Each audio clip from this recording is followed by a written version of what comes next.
Cancer పైకి కనిపించని ప్రాణాంతక వ్యాధి ముదిరే వరకు తెలియకపోవడంతో లక్షలాది మంది ప్రాణాలు కోల్పోతున్నారు. కానీ జాగ్రత్తగా ఉంటే ముందుగానే చాలా రకాల క్యాన్సర్ల ముప్పు నుంచి తప్పించుకోవచ్చంటున్నారు వైద్య నిపుణులు.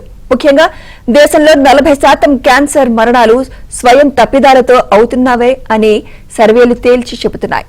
క్యాన్సర్ బారిన పడ్డానికి మన జీవన విధానం కూడా ఒక కారణమా?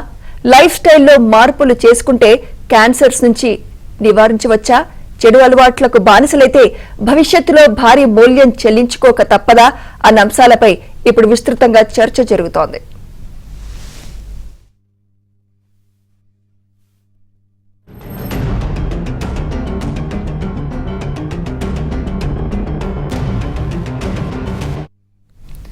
ప్రపంచవ్యాప్తంగా అత్యధిక మంది క్యాన్సర్ బారిన పడుతున్నారు. గత కొంతకాలంగా క్యాన్సర్ బారిన పడుతోన్న వారి సంఖ్య రోజురోజుకు పెరగడం కలవరం రేపుతోంది. ఒకప్పుడు ఎక్కువగా స్త్రీలలో రొమ్ము క్యాన్సర్, పురుషుల్లో నోటి క్యాన్సర్ కనిపించేవి. కానీ ఇప్పుడు మారుతున్న లైఫ్ స్టైల్తో అవయవానికో రకం క్యాన్సర్ సోకుతోంది. పెద్దలే కాకుండా చిన్నారులు సైతం క్యాన్సర్ బారిన పడుతున్నారు. ఏడాదికి 15% నుంచి 18% వరకు క్యాన్సర్ రోగుల సంఖ్య పెరగడం ఆందోళన కలిగిస్తోంది.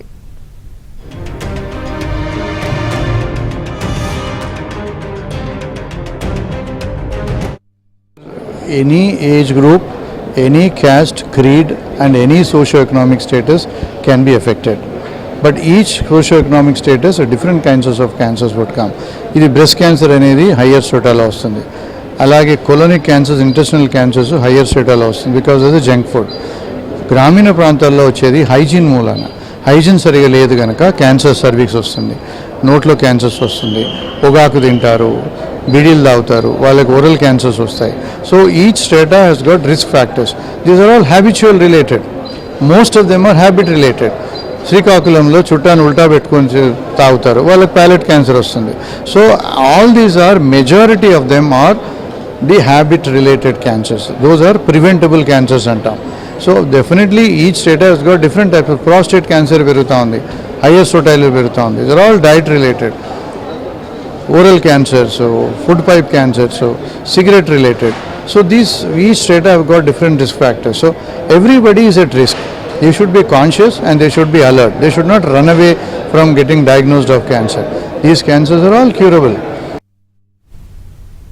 కొన్ని క్యాన్సర్లు పైకి కూడా కనిపిస్తాయి, శరీరంపై చిన్న కణితిలా వస్తాయి. కానీ క్యాన్సర్ కాదేమో అన్న సందేహంతో చాలా మంది వైద్యులను సంప్రదించడం లేదు. ఇక ఎక్కువ శాతం పైకి కనిపించకుండా లోపల వ్యాధి ముదిరిన తర్వాత బయటపడే క్యాన్సర్లే ఎక్కువగా ఉన్నాయి. దీంతో ప్రాణాల మీదకు వచ్చే వరకు గుర్తించలేకపోతున్నారు. ఇక కొందరిలో వంశపారంపర్యంగా కూడా క్యాన్సర్లు వస్తున్నాయి. వీరు ప్రతి ఏడాది స్క్రీనింగ్ చేయించుకుంటూ ఉంటే క్యాన్సర్ ను మొదటి స్టేజ్ లోనే గుర్తించవచ్చు. In women, I think the two most common cancers that we see in today's time, one is breast cancer and the other is cervical cancer, if I'm not wrong, with the maximum cases being seen every year. And most of it can actually be cured. But because a lot of people do not have awareness regarding it or the means regarding which it can be treated is something that is holding them back to have a healthy lifestyle. So I think that is where Apollo and Cure Foundation and a wonderful team of doctors that is here today is here at your service to be able to give you that life and that lifestyle of health. And I come from a medical background myself, and I think it is a matter of pride to say that I know how hard it is to be able to work towards and fight against something which is created as a matter of taboo in the society. So I think it's time we break it one step and one day at a time, and that starts by creating awareness. Life స్టైల్లో వచ్చిన మార్పులతో ఎక్కువగా cancer కేసులు పెరుగుతున్నాయని సర్వేలు చెబుతున్నాయి. దేశంలోని cancer మరణాలలో 40% life స్టైల్లో వచ్చిన మార్పులకు సంబంధించినవి. Smoking, drinking, obesity, chemical food, unsafety sex, pollution, proper diet తీసుకోకపోవడం వంటి పలు కారణాలతో క్యాన్సర్ బారిన పడుతున్నారు జనం. లైఫ్ స్టైల్లో వచ్చిన చెడు అలవాట్లకు భారీ మూల్యం చెల్లించుకోక తప్పడం లేదంటున్నారు వైద్యులు. టైంలో ఎట్ ప్రెజెంట్ అన్ని విధాల క్యాన్సర్స్ ఎక్కువ అవుతున్నాయి. దానికి వన్ ఫ్యాక్టర్ అని ఏం లేదు. What we initially thought was first genetics.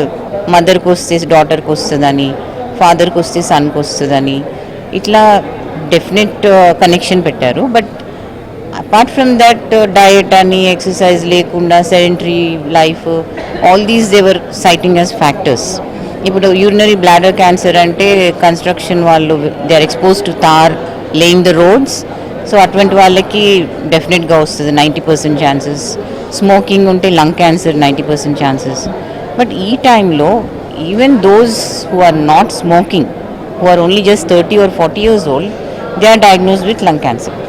So why is this happening అనేది it has to be several factors, not just genetics.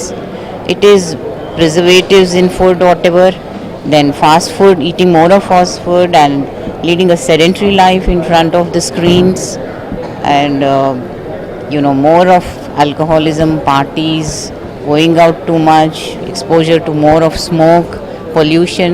It can be anything. తెలంగాణలో అత్యధిక శాతం క్యాన్సర్లు పొగాకు సంబంధించినవే ఉంటున్నాయని అంటున్నారు వైద్యులు. పురుషుల్లో వచ్చే క్యాన్సర్లలో దాదాపు 45%, స్త్రీలలో 15% క్యాన్సర్లు పొగాకు కారణంగా వస్తున్నాయంటున్నారు. దేశంలో శ్వాస నాళాలు, ఊపిరితిత్తుల క్యాన్సర్స్ కారణంగా 37% మరణాలు సంభవిస్తున్నాయి. ఇవి పూర్తిగా చెడు అలవాట్ల కారణంగానే వస్తున్నాయి. ఇక పెద్దపేగు క్యాన్సర్తో 13%, స్టమక్ క్యాన్సర్తో 6.6%, సర్వైకల్ క్యాన్సర్తో 18% చనిపోతున్నారు. పురుషుల్లో అత్యధికంగా వచ్చే క్యాన్సర్లలో ఊపిరితిత్తులు, నోరు, పేగులకు సంబంధించినవి కాగా, స్త్రీలలో రొమ్ము, గర్భసంచి సంబంధిత క్యాన్సర్లు అధికంగా ఉంటున్నాయి. 33 years back, the cancer incidence was around 3 to 4 lakh cases per year in the entire country. Now it is 15 to 18 lakh new cancer cases every year. At any given point of time in the country, around 80 lakhs to 1 crore of cancer patients are undergoing treatment. So it's a huge number. If you look at across the country, there are so many cancer patients are undergoing treatment. So cancer incidence is growing. Why it is growing? It's multiple factors, mainly lifestyle changes. So I would call them as a preventable cancers. 60 to 70% of the cancers what we see today are all preventable only by modifying your lifestyle modifications anta. Lifestyle modifications enduku? What are lifestyle modifications? Which are causes for the 5 major diseases, not just the cancer: paralytic strokes, hypertension, heart attacks. All these 5 major diseases are because of lifestyle modifications. So lifestyle modifications ante mukyanga mane tinadamlonu exercise lopalonu, these are the 2 major factors. అయితే cancer మహమ్మారిని తొలి దశలో గుర్తిస్తే మందులు, radiotherapy, కొన్ని రకాల సర్జరీల ద్వారా పూర్తిగా నయం చేయొచ్చంటున్నారు నిపుణులు. కానీ అత్యధిక స్థాయిలో క్యాన్సర్ ముదిరిన తర్వాతే గుర్తిస్తున్నట్టు వైద్యులు చెబుతున్నారు. 40 ఏళ్లు పైబడిన స్త్రీ, పురుషులు ప్రతి 2 ఏళ్లకొకసారి కొన్ని రకాల క్యాన్సర్ నిర్ధారణ పరీక్షలు చేయించుకోవడం ద్వారా మహమ్మారి నుంచి కాపాడుకోవచ్చంటున్నారు. అంతేకాదు లైఫ్ స్టైల్లో మార్పులు అవసరం అంటున్నారు ఆంకాలజిస్టులు. ఆరోగ్యపరంగా మంచి అలవాట్లు చేసుకుంటే క్యాన్సర్ల నుంచి బయటపడొచ్చని సలహా ఇస్తున్నారు.